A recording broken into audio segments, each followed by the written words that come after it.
So heart के related sir कौन से कॉमन मिथ्स है जो कि आपने सुने हैं और वी शुड अवॉइड इट? कई लोगों का मानना है कि वो ब्लॉकेजेस एंजियोप्लास्टी करने में या बाईपास करने में ब्लॉकेजेस निकाल लेते हैं। ये मैं क्लियर करना चाहता हूँ कि ब्लॉकेजेस कभी निकालते नहीं है, वो हम बस एंजियोप्लास्टी करने में रास्ता ओपन करते हैं, ओके, जो कि अटका हुआ है ब्लड सप्लाई का, ताकि आगे तक मसल तक ब्लड सप्लाई पहुंचे। Got it. तो उसमें जो एग्जिस्टिंग ब्लॉकेज है वो निकालने का कोई मैकेनिज्म नहीं, तो ऐसा कोई टेक्निक नहीं है जिससे ब्लॉकेज निकलते हैं।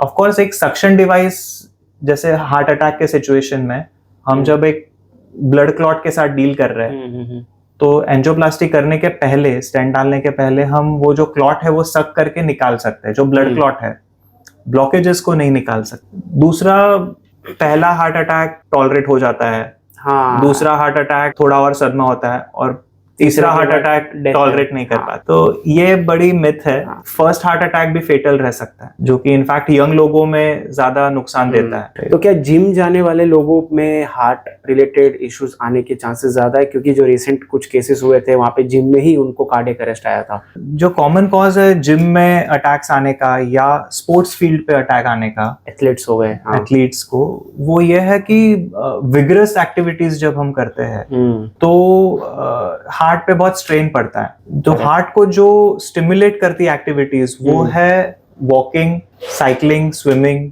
जो रिदमिक एक्सरसाइजेस है। तो जो हम हाई इंटेंसिटी ट्रेनिंग करते हैं, जिसमें बहुत ज्यादा रनिंग होता है, बहुत ज्यादा लोड होता है, या बहुत ज्यादा हैवी वेट्स उठाते हैं, तो उसमें एकदम से हार्ट पे प्रेशर पड़ता है। कभी कभी एकदम से फिर हार्ट गिव अप कर सकता है। क्या जेनेटिक्स भी रोल प्ले करता है सर? बहुत बड़ा रोल प्ले करता है। अगर मैं अपना रिस्क फैक्टर 5% पकड़ूं, मेरे बाकी चीजों की वजह से, मेरा ब्लड प्रेशर की वजह से, कोलेस्ट्रॉल की वजह से, अगर मेरी ओवरऑल रिस्क 5% है, अगर मैं इसको मेरे फैमिली हिस्ट्री के साथ ऐड कर दूं कि अगर मुझे मेरे फैमिली में भी हार्ट के इश्यूज है, तो ये मेरी रिस्क डबल हो जाता है। अगर आपकी हिस्ट्री है कि फैमिली में आपके ब्लड रिलेटिव्स में, मदर के साइड, फादर के साइड, अगर लेस देन 50 एज में, यंग एज में किसी को हार्ट अटैक्स हुए हैं या ब्लॉकेजेस डिटेक्ट हुए हैं, तो then you can label yourself as someone having a family history of heart disease, and then your risk naturally doubles up. But ये risk को मैं categorize करूंगा non-modifiable risk. This is something that you can do nothing about,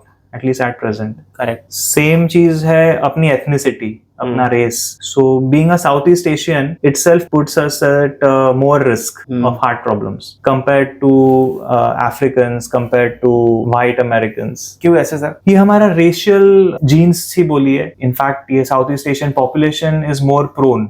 हमारा genetic makeup, racial makeup ऐसा है कि we are more prone for atherosclerosis. हमारा blockage form होने की टेंडेंसी ही इंट्रिंसिकली हमारे पॉपुलेशन में ज्यादा है। ये तो अनफेयर हो गया sir. So yeah, so this is what we are born with.